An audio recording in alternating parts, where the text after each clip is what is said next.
Ayan. Sinangkotsa ko yung sibuyas tsaka bawang.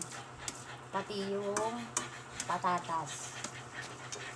Then, isasabay ko na rin. Lagay itong kamatis dahil ayoko ng tomato sauce. Ayan. Pagsasabay na natin lahat. Okay, ayan na po. Pinakuluan ko ng bahagya. Then, ilalagay ko na rin agad yung giniling.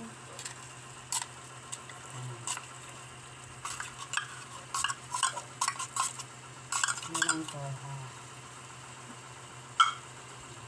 Tatlong giniling siya. Hindi ko nasasabihin yung dyan.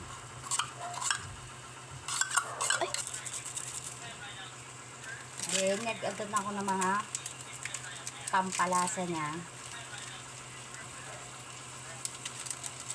Yan.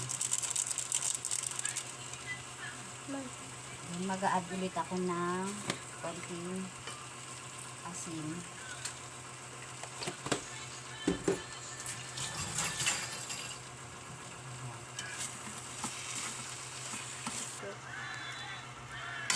Nilagyan ko siya ng konting tubig para kapag pakulo ay lagyan sa medyo sa bawang.